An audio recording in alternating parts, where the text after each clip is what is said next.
মহাবিশ্বে এমন কিছু ঘটনা ঘটে থাকে যা অবাক করতে বাধ্য করে প্রতিটি মানুষকে। প্রাচীনকালে যে ঘটনাগুলোকে ভৌতিক বলে মনে করা হতো, আধুনিক বিজ্ঞানের যুগে এখন সেটাকে মনে করা হয় ভিন গ্রহের কোনো প্রাণী অর্থাৎ এলিয়েনদের কাজ। যদিও এলিয়েনদের উপস্থিতি ঠিক কতটা বাস্তবসম্মত তা নিয়ে সবার মনে প্রশ্ন ঘুরে বেড়ায়। জি ভিউয়ার্স, আমেজ মহাবিশ্বের আজকের পর্বে জানাবো তেমন একটি স্থানের কথা, যে স্থানের আকাশে এমন কিছু দৃশ্য দেখা যায় যেটাকে অনেকেই ভৌতিক, আবার অনেকেই এলিয়েনদের উপস্থিতি নির্দেশ করে বলে মনে করে।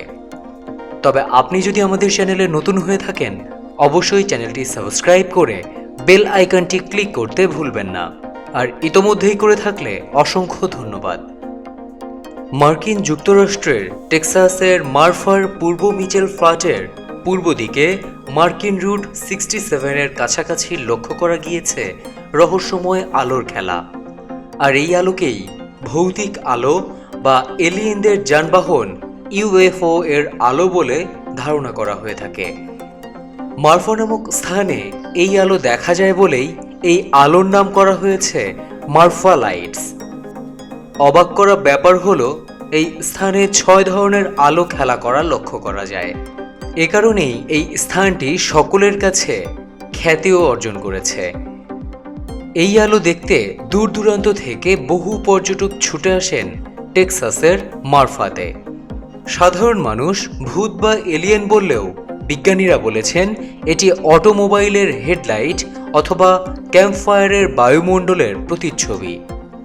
মারফা লাইটসের প্রথম ইতিহাসটি রেকর্ড করা হয়েছিল 1983 সালে, যখন এক তরুণ রবার্ট রিড এলিসন তার গবাদি পশু নিয়ে মাঠে যান।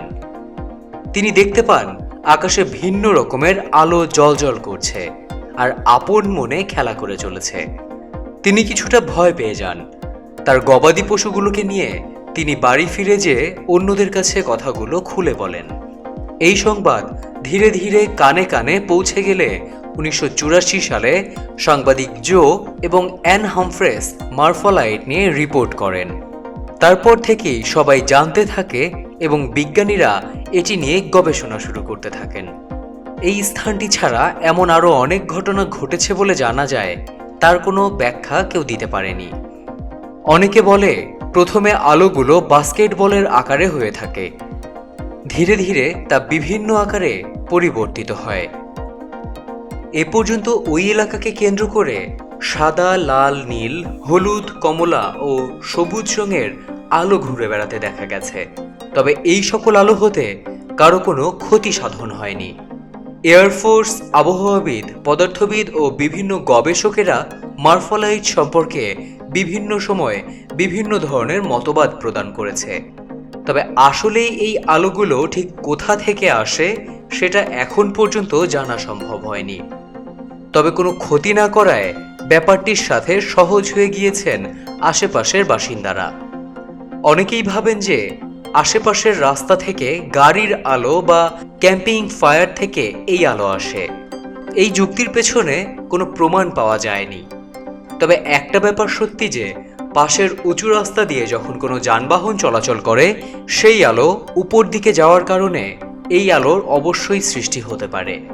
দিন এবং রাত সবসময়ই এই আলো দেখতে পাওয়া যায়, আর এই কারণেই গাড়ির আলোকে একেবারেই ভিত্তিহীন বলে মনে করেছেন সবাই। কেননা দিনের বেলা গাড়ির আলোটি এত উজ্জ্বলভাবে দেখা যায় না। অনেকেই আবার মারফার তাপমাত্রাকে এই আলোর পেছনে থাকা কারণ বলে মনে করেন। আপনার কি মনে হয়, এই আলোগুলো আসলে কিসের? গাড়ির লাইট, নাকি ভূতের খেলা, নাকি আসলেই এলিয়েনদের যানবাহন আছে এই এলাকাটিতে?